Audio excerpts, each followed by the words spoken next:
கோலம் செய்துங்க கரிமுகத்து கோலம் செய்துங்க கரிமுகத்து தூமணியே நீ எனக்கு சங்க தமிழ் மூன்றும் சங்க தமிழ் மூன்றும்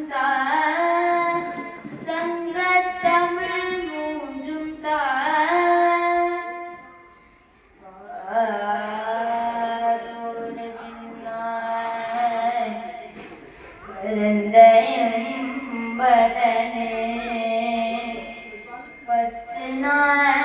மத்திலே கண்டா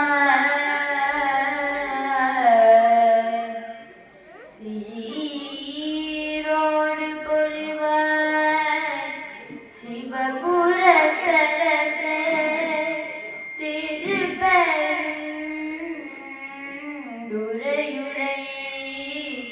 சிவனே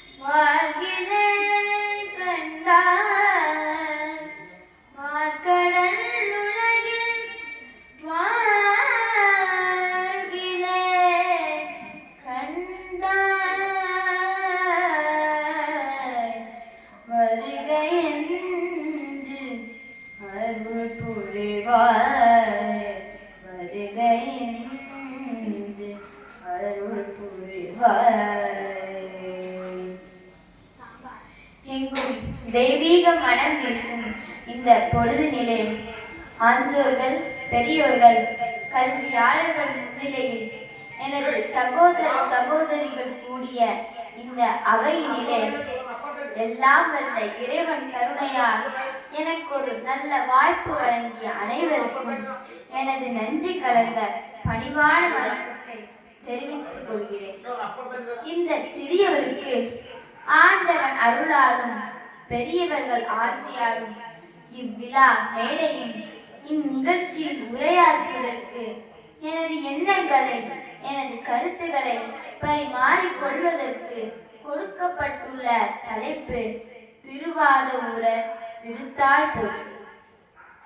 கிரேக்கம் இசையின் மொழி, ஆங்கிலம் வணிகத்தின் மொழி, இத்தாலி அன்பின் மொழி என்று கூறுவார்கள். அதே போல் நமது தாய்மொழி தமிழ் மொழியையும் பக்தியின் மொழி என்று கூறுவது மிகவும் பொருத்தமான வார்த்தை.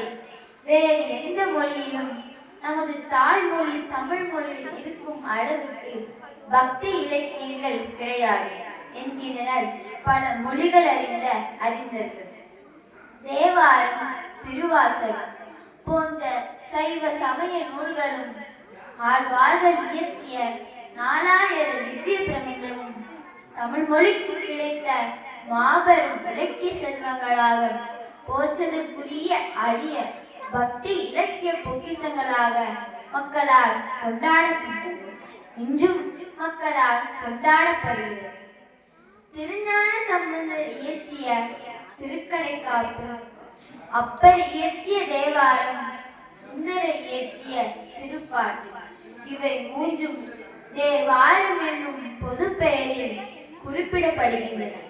இவர்களின் தொடர்ச்சியாக மாணிக்க வாசக பெருமான் இவர் இயற்றிய நூல்கள் திருவாசகம், திருக்கோவையாகும்.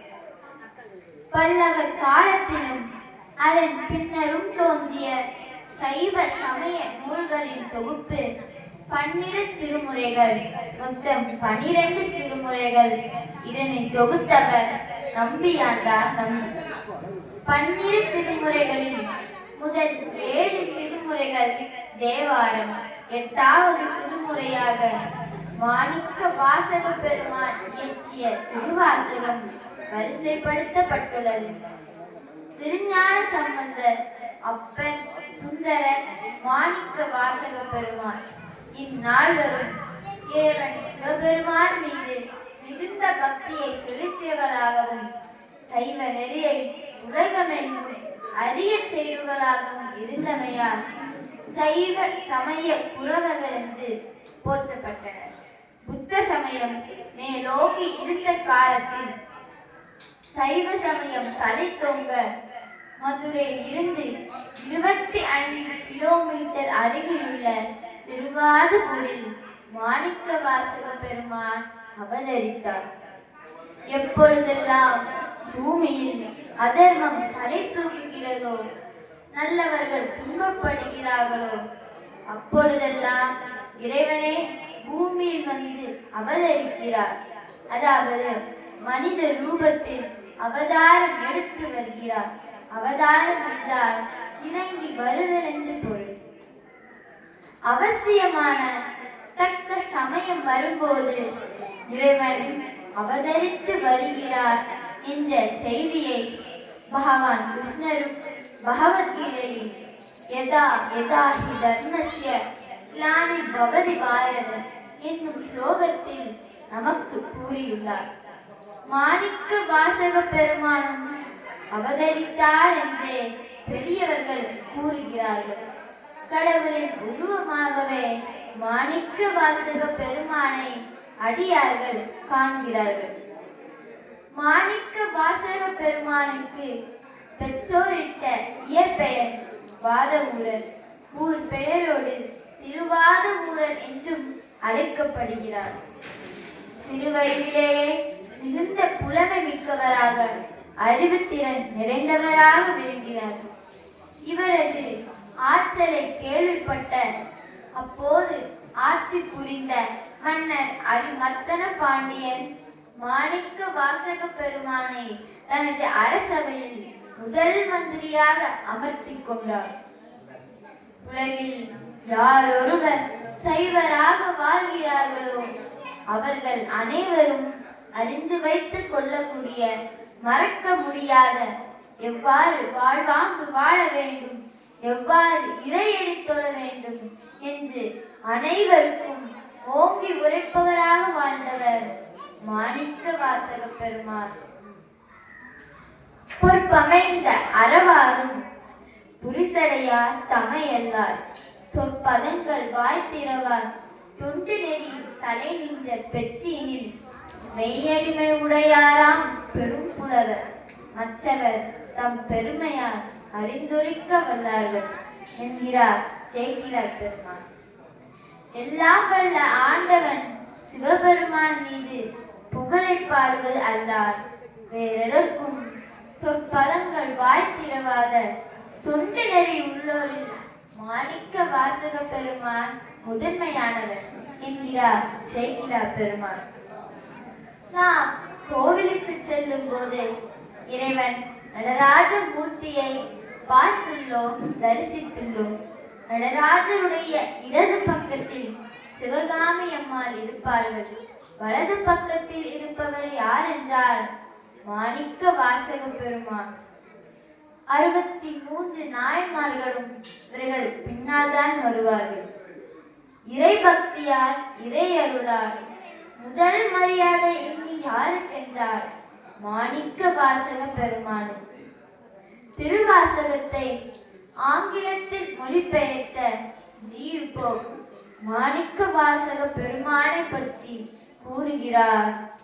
உலக வரலாற்றிலேயே மாணிக்க வாசக பெருமானை விட புலமை, உழைப்பு, துன்பத்தை பொறுத்தல், பக்தி ஆகிய பண்புகளுடன் தன் மனதை கவர்ந்தவர் வேறு யாரும் இல்லை என்று குறிப்பிடுகிறார்.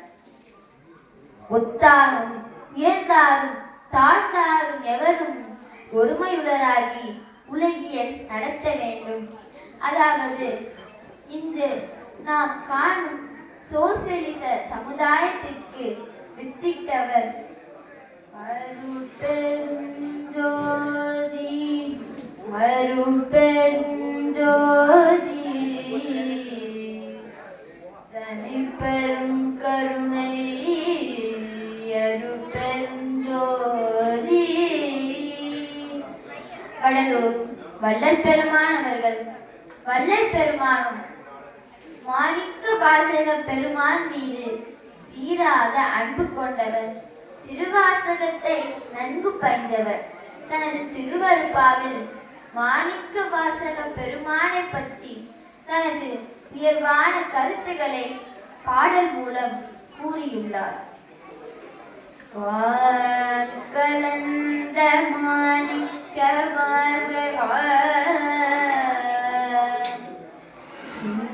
வாசகத்தை நான் கலந்து பாடுங்கான் நற்கருப்பன் சாத்தினிலே கலந்து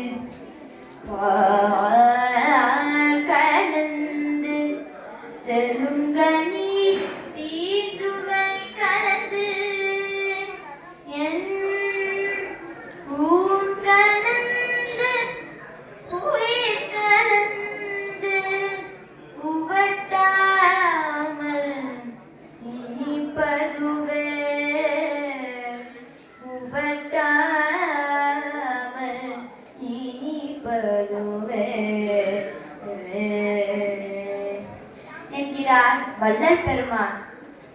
மாணிக்க வாசக பெருமானே, என்னுடைய திருவாசகத்தை உணர்வொன்றி பாடும்போது நல்ல கருப்பன் சாற்றினில் தேன் பாலும் நன்கு பழுத்த கனியின் சாரும் கலந்தது போல் எனது உடலிலும் உயிரிலும் திருவாசகம் கலந்து உமட்டாதவாறு இனிப்பும் இனிமை அதிகமாகிறது என்கிறார் வள்ளல் பெருமான்.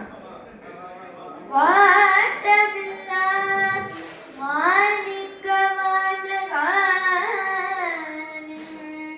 வாசகத்தை கேட்ட பொழுதங்கிருந்த கீழ்பறவை சாதிகளும் வேட்டமுறும் பொல்லா விலங்குகளும்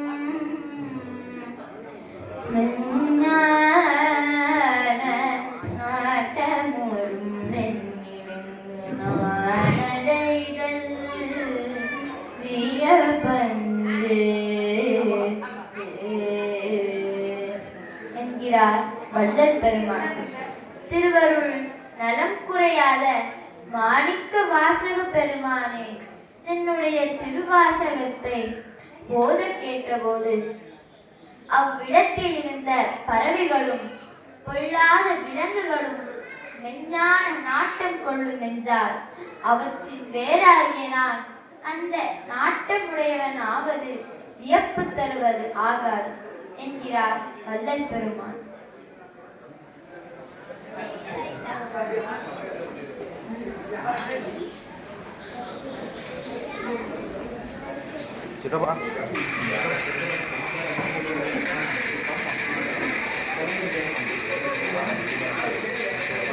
LIGO அதாவது LIGO laser interferometer gravitational wave observatory என்ற ஆய்வை நாசா விஞ்ஞானிகள் பிரபஞ்சத்தில் மேற்கொண்டார்கள். இந்த ஆய்வின் அடிப்படை என்னன்னா, பிரபஞ்சம் முழுக்க அதாவது உலகம் முழுக்க என்ன சக்தி இருக்கும்னு ஆய்வை மேற்கொண்டார்கள். பொதுவாக நமக்கு சுவை, ஒளி, ஊறு, ஓசை, நாச்சம் என 5 தன்மை இருக்குன்னு நமக்கு தெரியும். சுவை, ஒளி, ஊறு, ஓசை நாச்சமென ஐந்தின் வகை தெரிவான் கட்டே உலகு என்கிறார் வள்ளுவர். இதில் பிரபஞ்சம் முழுக்க என்ன சக்தி இருக்கும்னு அந்த ஆய்வை மேற்கொண்டதில் அந்த ஆய்வின் முடிவில் என்ன சொல்றாங்கன்னா, இந்த உலகம் முழுக்க சவுண்ட், அதாவது ஒலி என்ற ஒரே ஒரு தன்மை மட்டும்தான் இருக்குன்னு முடிவுக்கு வரணும்.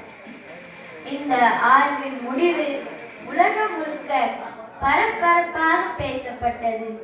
ஏனென்றால் சவுண்ட் என்கிற ஒரே ஒரு தன்மை மட்டும்தான் உலகம் முழுக்க நிரம்பி கிடக்குதுன்னா சவுண்டுக்கு எவ்வளவு முக்கியத்துவம் இருக்கும், எவ்வளவு தேவை இருக்கும் பல அறிவியல் விஞ்ஞானிகள் அந்த ஆய்வை இன்னும் நடத்திக்கிட்டு இருக்காங்க. ஆனால் இதே கருத்தை 1000 ஆண்டுகளுக்கு முன்னர் வாழ்ந்த மாணிக்க வாசக பெருமான் அஞ்சே எழுதுகிறார். பாரிடை 5ஆய் பறந்தாய் போற்றி, நீரிடை 4ஆய் நிகழ்ந்தாய் போற்றி, தீயிடை 3ஆய் திகழ்ந்தாய் போற்றி, வழியிடை 2ஆய் அமிழ்ந்தாய் போற்றி, வெளியிடை 1ஆய் விளைந்தாய் போற்றி.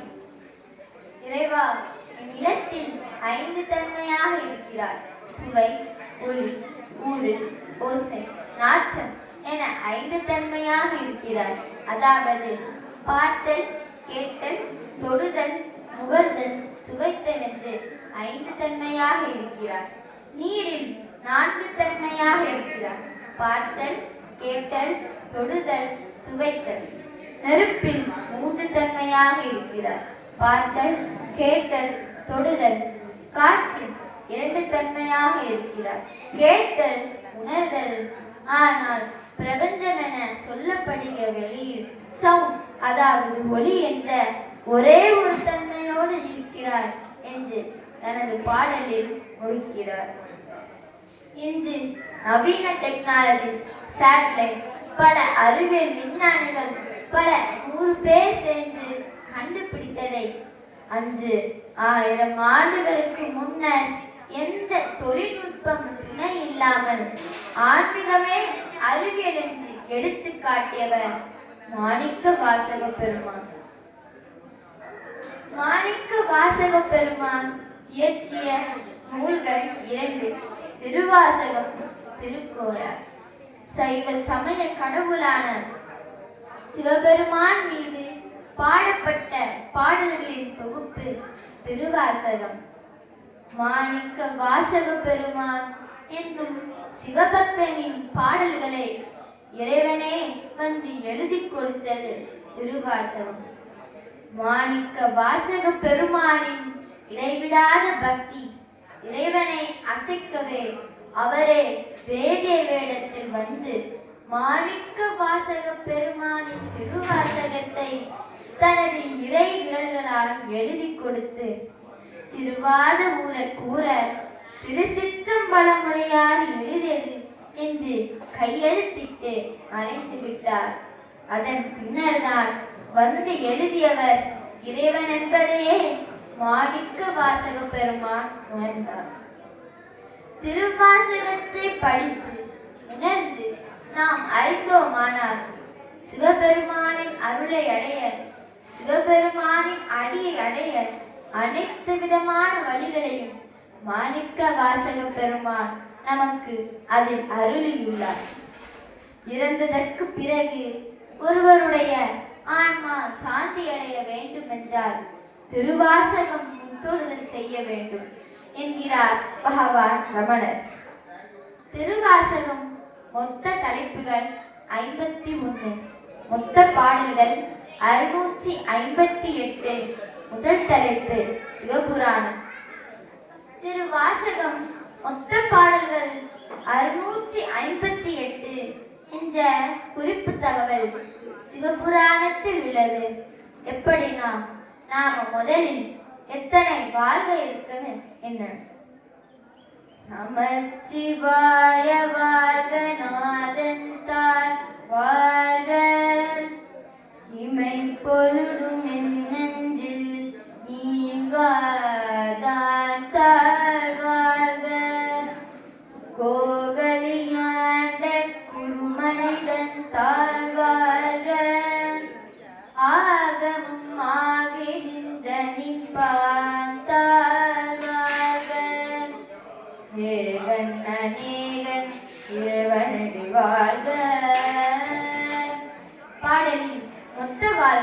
ஆறு.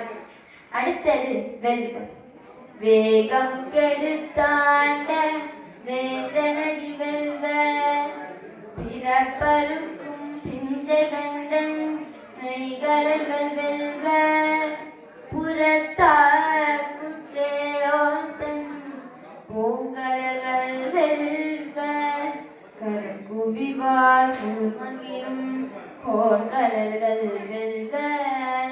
சிறங்குவிவார் ஓங்குவிக்கும் சீரோன் கலல் வெல்க. பாடலில் மொத்த வெல்க 5. அடுத்தது போற்றி. ஈசனடி போற்றி எந்தையடி போற்றி. தேசனடி போற்றி சிவன் சேவடி போற்றி. நேயத்தே நின்ற நிமலனடி போற்றி. மாய பிறப்பருக்கும் மன்னனடி போற்றி. சீரார் பெருந்துரையும் தேவனடி போற்றி.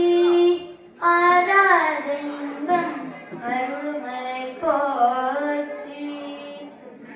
அதாவது வாழ்க 6, வெல்க 5, போற்றி 8.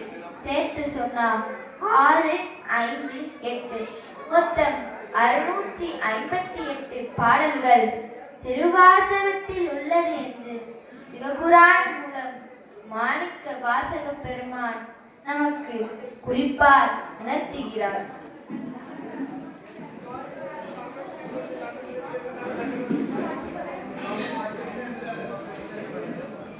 மாணிக்க வாசக பெருமான் நமக்கு வழங்கிய நமக்கு அருளிய அற்புதமான பதிகம் திருவெம்பாவை. திருவெம்பாவை திருவாசகத்தில் 7வது தலைப்பு. மாணிக்க வாசக பெருமான் திருவெண்ணாமலையை தரிசிக்கும் போது பாடப்பட்டது. சிவனுக்கு தொண்டு புரிவதையே வரமாக கேட்கிறது. திருவெம்பாவை 20 பாடல்களை கொண்டது. முதல் 8 பாடல்கள் சிவபெருமானின் புகழை பாடியபடி நீராடச் செல்வதை குறிப்பது.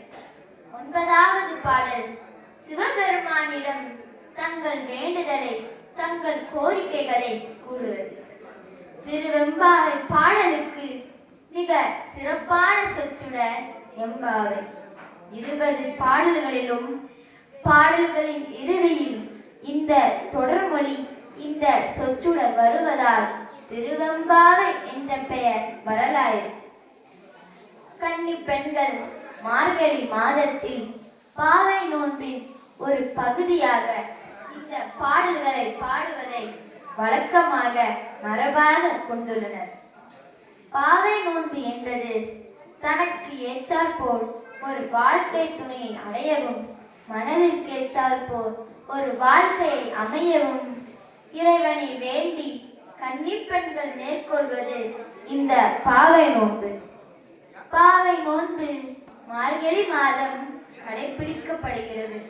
மார்கழி மாதத்தை சைவர்கள் தேவர் மாதம் என்று குறிப்பிடுவர்.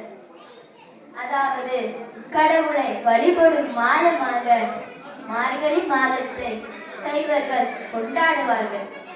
மார்கழி மாதத்தை கடவுளை வழிபடும் மாதமாக கொண்டாடப்படுவதால் பொதுவாக எவ்வித மங்கள நிகழ்ச்சிகளும் மார்கழி மாதத்தில் நடத்தப்படுவதில்லை. மாசானா மார்கசீர்ஷோகம் ருதுனா என்கிறது பகவத்கீதை. மாதங்களில் நான் மார்கழியாக இருக்கிறேன் என்று பகவான் ஸ்ரீ கிருஷ்ணரால் முன்மொழியப்பட்ட மாதம். இம்மாதம் திருப்பதி திருமலையில் காலையில் சுப்பிரபாதம் பாடுவதற்கு பதிலாக திருவில்லிபுத்தூர் ஆண்டாள் பிராட்டியின் திருப்பாவை பாடுவார்கள். பெருமாள் கோயில்களிலும் திருப்பாவை பாடுவார்கள். நமக்கு ஒரு வருடம் என்பது தேவர்களுக்கு ஒரு நாள். அதில் 6 மாதம் அவர்களுக்கு இரவு பொழுதாகவும் அடுத்த 6 மாதம் அவர்களுக்கு பகல் பொழுதாகவும் இருக்கும். இந்த பகல் மற்றும் இரவு பொழுதுக்குள் அதிகாலை வேளையான பிரம்ம முகூர்த்தமே இந்த மார்கழி மாதம் தினமும் அதிகாலை 3 மணிக்கு துவங்கி 5:30 மணி வரையிலான காலத்தை பிரம்ம முகூர்த்த வேலை என்கிறோம். இந்த வேளையில் படிப்பு, கல்வி, தியானம், வழிபாடு என எதை செய்தாலும் அதற்கான முழு பலன் நமக்கு அப்படியே கிடைக்கும் என்கின்றனர் பெரியவர்கள். அவ்வளவு முக்கியத்துவம் வாய்ந்ததாக இந்த மார்கழி மாதம் விளங்குகிறது. மார்கழி திங்கள் மதி நிறைந்த நன்னாளார், மார்கழி திங்கள் மதி நிறைந்த நன்னாளார், நீராட போதுமே பொதுவினாலே விலகி சீர்மல்குமாய் பாடி செல்வத்திருமீர்கான் கூவன் கொடுந்தொழிடன் நந்த கோபன் குமரன் ஏராந்த கண்ணி யசோதையினம் சிங்கம் காவேரி செங்கன் அது மதியப்போல் முகத்தான் நாராயணன் நமக்கு பரிந்தருவான் பாரோர் புகழ படிந்ததொன்பாவாய். பொதுவாக திருப்பாவை, திருவெண்பாவை பாடல்களை பாசுரங்கள் என்பார்கள். பாசுரம் என்றால் பசுவின் மடியிலிருந்து பால் சுரப்பது போல் பாக்கள் சுரப்பது என்று பொருள். புல் மேய போய் இருக்கும் தாய் பசுவுக்கு திடீரென்று அதன் தொழுவத்தில் விட்டு வந்த தன் இளங்கன்றின் நினைவு வருமாம். உடனே அதன் மடியிலிருந்து பால் தானாகவே சுரந்து வழியுமாம். அதே மாதிரி அடியார்கள் திருவரங்கத்தானையோ அல்லது திருவேங்கடத்தானையோ நினைத்தவுடன் அவர்கள் வாயில் இருந்து பா, அதாவது பாடல் சுரக்குமாம். அதனால்தான் அவற்றுக்கு பாசுரம், பாசுரம் என்று பெயர் வரலாயிற்று. திருவெம்பாவை முதல் பாடல், அதாவது முதல் பாசுரம், பெண்கள் நோன்பு நோக்க செல்லும் போது தூங்கிக் கொண்டிருக்கும் தனது தோழியை எழுப்பும் காட்சியாக தொடங்குகிறது. ஆதியும் மந்தமும் இல்லாரும் பெரும் சோதியையாம் பாட கேட்டையும் வாழ்தடங்கள் மாதவளருதியும் பஞ்சவியோனின் செவிகள் மாதவுள்ள கடல்கள் வாழ்த்தியவள் தோழி போல் வீதிவாய் கேட்டலுமே விம்மி விம்மிமை மறந்து போதர பூரண்டின்கள் ஏறும் மாங்காய் கீழந்தான் என்ன என்ன ஈதையின் தோழி பரிசலோரும்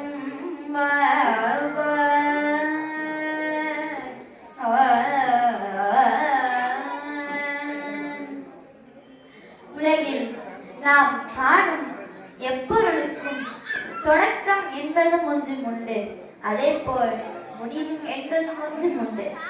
தோற்றம் பெற்ற எப்பொருளும் இறுதி நிலைக்கு உட்பட்டது.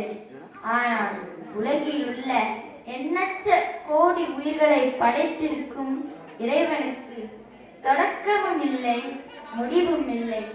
அப்பரம்பொருளை சிவன் என கண்டனர் அடியார்கள். தமிழின் முதல் காப்பியம் சிலப்பதிகாரம். இதனை தந்த இளங்கோவடிகளும் பிறவா யாக்கை பெரியோன் என சிவபரம்பொருளை குறிப்பிடுகிறார். சிவபெருமானை பிறப்பிலி என்கின்றனர், அதாவது பிறப்பும் இறப்பும் அச்சமன் என்கின்றனர். அதனால்தான் மாணிக்க வாசக பெருமான் தனது பாடலின் தொடக்கத்திலேயே அப்பரம்பொருளை ஆதியும் அந்தமும் இல்லா அருட்பெருஞ்சோதியை என்று தொடங்கி அழைக்கிறார். தோழிகள் தூக்கிக் கொண்டிருந்த தனது தோழியை பார்த்து வாள் தடங்கள் மாதே என்று அழைக்கின்றனர். அதாவது வாள் போன்ற கூர்மையான நீண்ட கண்களை உடைய தோழியே, ஆதியும் அந்தமும் இல்லா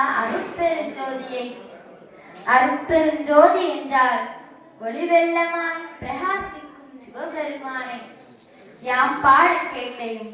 அப்படின்னா நாங்கள் பாடுவது உன் காதில் கேட்கவில்லையா? வன் செவியோ என் செவி, நீ என்ன செவிடாக விட்டாயோ? நாங்கள் பாடுவதை கேட்டு ஒரு பெண் மிகுந்த பக்தியால் விம்மி விம்மி மெய்மறந்து போதார். அதாவது தேம்பி தேம்பி அழுதார், பின்பு மூர்ச்சையானாள். அவள் அல்லவா இறைவனிடம் அன்பு உடையவள், பக்தி உடையவள். ஆனால் நீயோ உறங்குகிறாயே, எழுந்து வா என்று அழைக்கின்றனர். இறைவனை வழிபடுவது என்பது சும்மா பார்த்தோமா, நின்னோமா, கையை தூக்கி வணங்கிறோமா என்பது கிடையாது. மெய் மறந்து உள்ள முருகி கண்ணீர் வழிய வழிபடுவதே சிறந்த பக்தி என்று மாணிக்க வாசக பெருமான் இதன் மூலம் நமக்கு குறிப்பாக உணர்த்துகிறார்.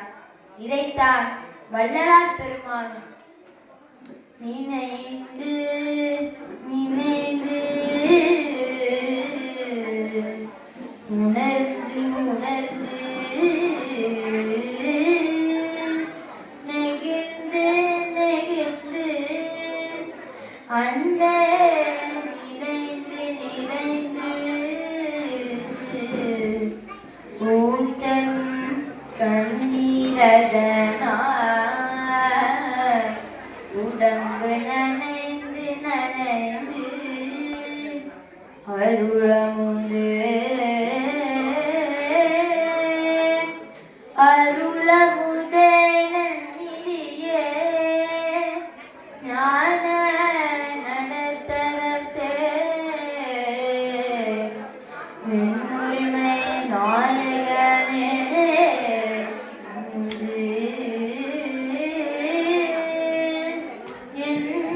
என்னுரிமை நாயகனே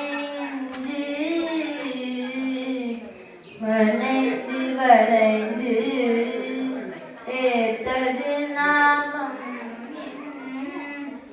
உலகியலி உலகியலி மரணமில்லா பெருமாண்டு வாழ்ந்திட நாம் கண்டு புனைந்துரையே பொய் புகழே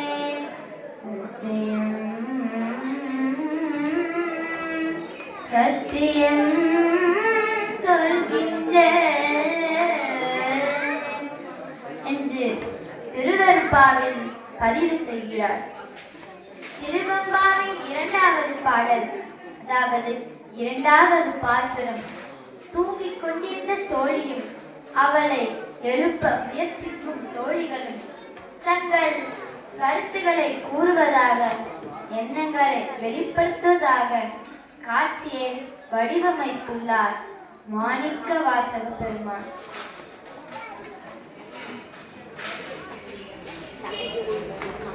இரண்டாவது பாசுரம் பாசம் பரஞ்சோதி என்று தொடங்குகிறது. பாசம் பரஞ்சோதி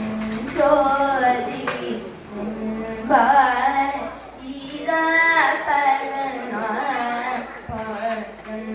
பரஞ்சோதி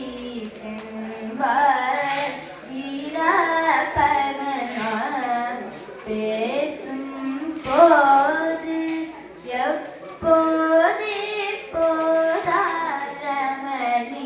மே தேசம் வைத்தனையோ நேரிலையாய் நேரிலை சீச்சி இவையும் சீ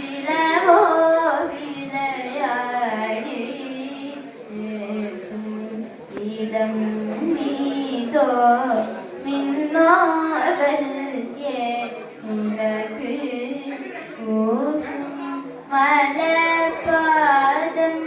தந்தருள வந்தருளும் தேசன் சிவலோகம் தில்லை சித்தம் வளர்த்துள் ஈசனார்க்கு அன்பாயாமதேலோ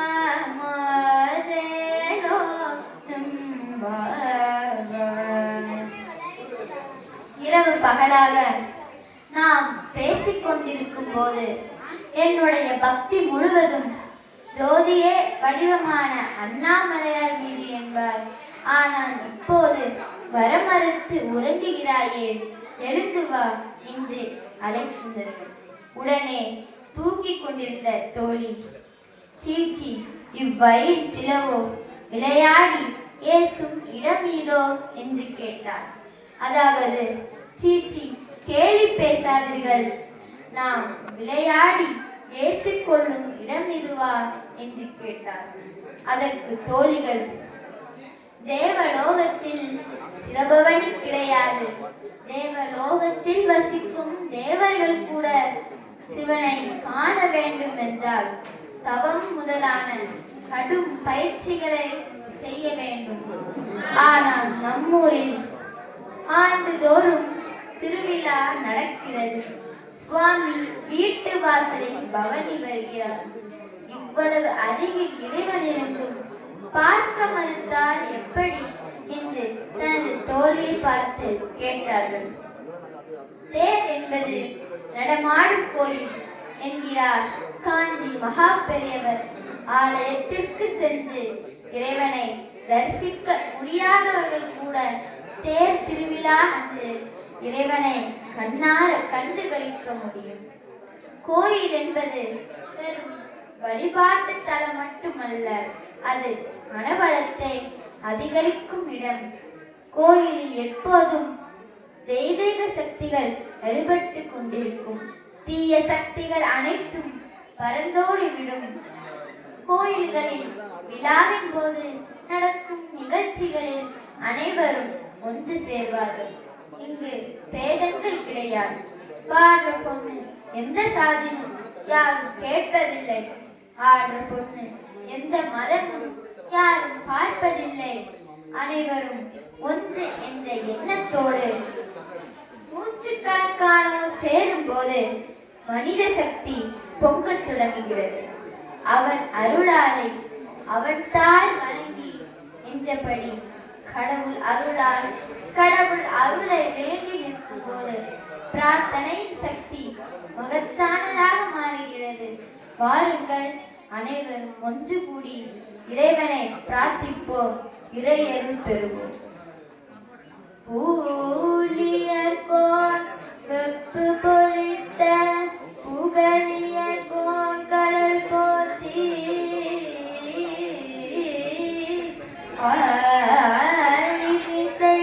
கல்நிலப்பில் அனைந்த பிரானடி போற்றி வாலி திருநாவலூர் வந்துண்ட பதம் போற்றி ஊலி மலி திருவாதபூர திருத்தாள் போற்றி திருவாதபூர திருத்தாள் போற்றி.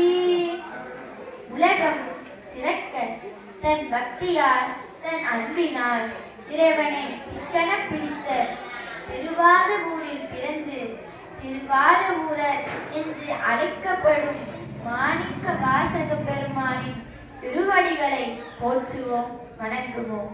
வாய்ப்பளித்த அனைவருக்கும் மீண்டும் ஒருமுறை நன்றி, வணக்கம்.